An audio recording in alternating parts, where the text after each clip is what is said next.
Imagine a barren desert peninsula where the sun beats down like a merciless judge, and beneath the sands lies a fortune in black gold, oil that could transform a nation.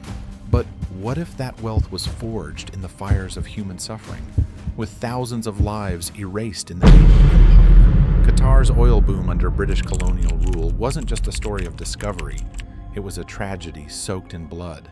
Workers from distant lands toiled in hellish conditions, dying from brutal accidents, rampant diseases, and sheer neglect.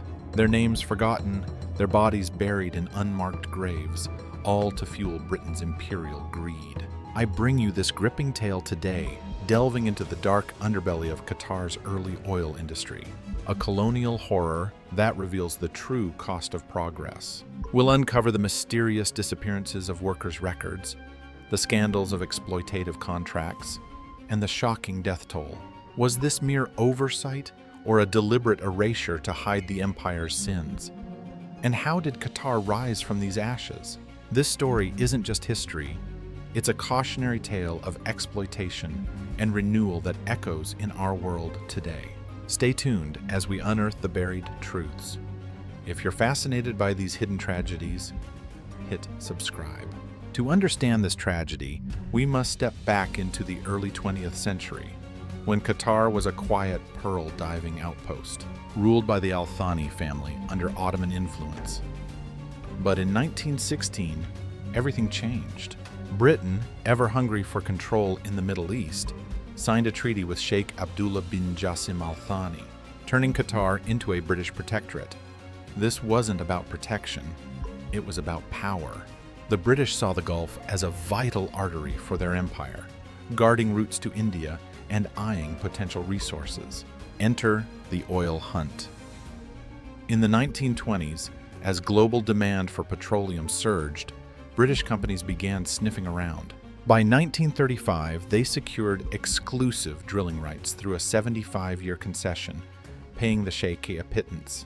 But the real story lies with the workers.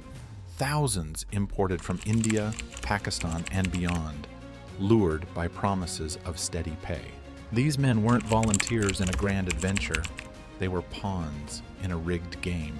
As one British colonial report from the India office records in 1939 notes, the labor force consists primarily of Indian coolies, contracted for minimal wages, with provisions for repatriation only upon death or incapacitation. Foreshadowing the doom to come, these contracts, harsh documents binding workers for years, often omitted safety clauses, treating human lives as expendable. Debunking a myth early, many believe Qatar's oil boom was a smooth, benevolent partnership. Not so. Primary sources reveal Britain's divide and rule tactics, pitting local Bedouins against migrant laborers to suppress unrest. From birth, this industry was tainted by inequality, with the Al Thani royals navigating a delicate balance, gaining wealth but losing autonomy. Signs of tragedy loomed. Early exploratory camps were isolated death traps, plagued by scorching heat, scarce water, and no medical aid. Little did these workers know, the boom would claim lives in ways more sinister than the desert itself. As World War II raged elsewhere, Qatar's oil story accelerated into a frenzy of exploitation.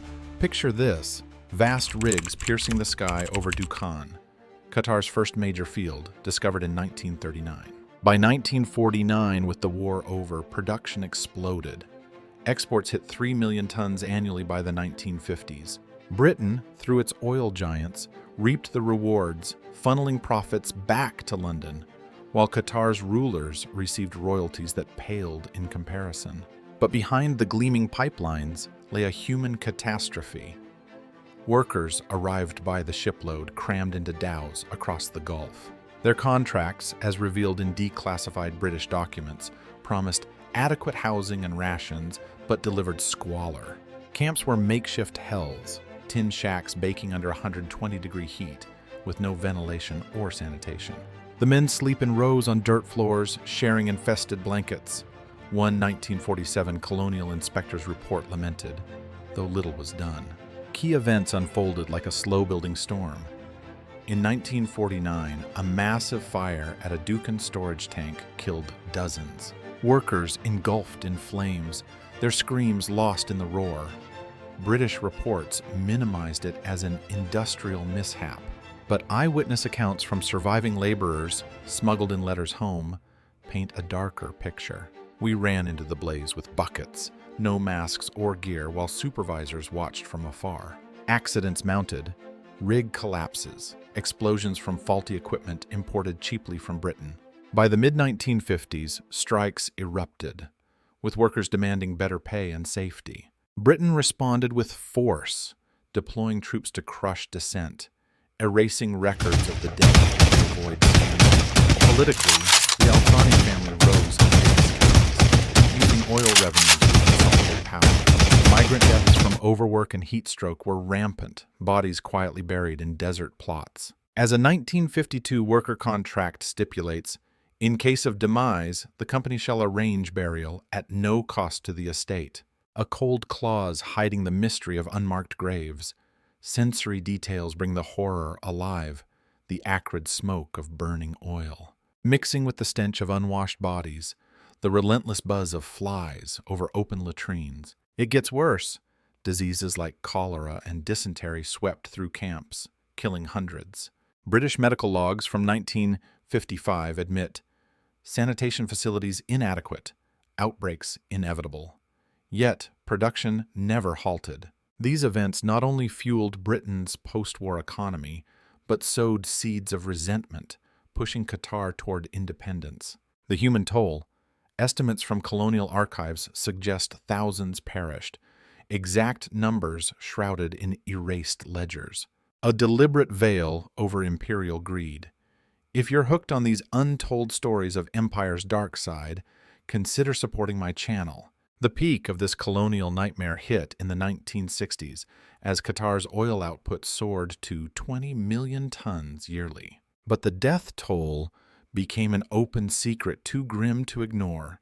Slow the pace here to feel the weight. Imagine a worker, far from home, collapsing under the midday sun, his skin blistered, body dehydrated from endless shifts without water breaks. Heat stroke claimed lives by the score, bodies swelling in the sand, forgotten until shifts end. The tragedy's climax unfolded in waves of horror. In 1963, a catastrophic rig explosion at the offshore Id el-Shargi field killed over 40 men. Drillers trapped as flames licked the waves. Witnesses, quoted in suppressed British reports, described the scene. The sea boiled with fire, men jumping into oil-slicked waters, screaming as they burned alive. Was it faulty maintenance or cost-cutting by British firms? Evidence points to the latter. Colonial memos reveal skimped safety inspections to meet quotas.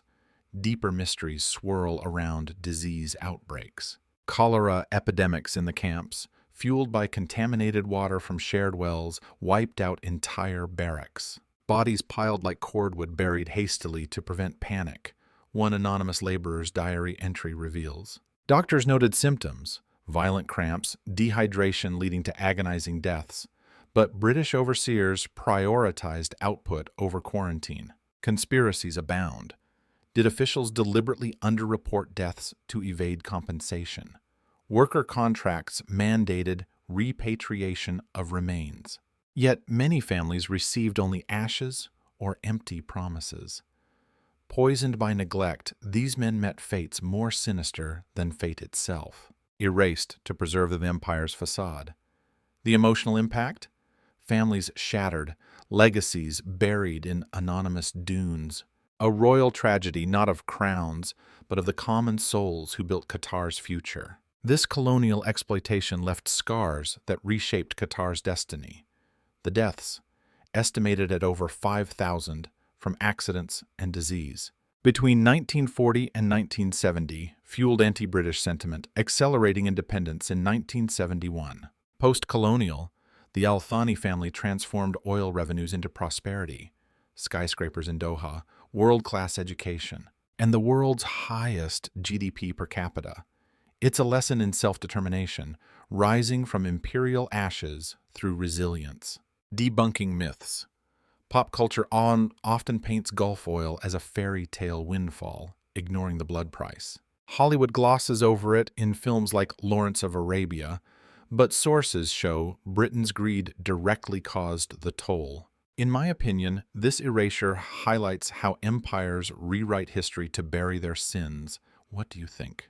Qatar's oil curse was a tragic saga of colonial deaths buried for profit, a reminder that empires thrive on forgotten suffering. Yet, from this horror emerged a nation's renewal, teaching us the power of breaking free. Thanks for joining me on this journey into the shadows of history. Keep learning, and remember, the past's truths are often the hardest to unearth.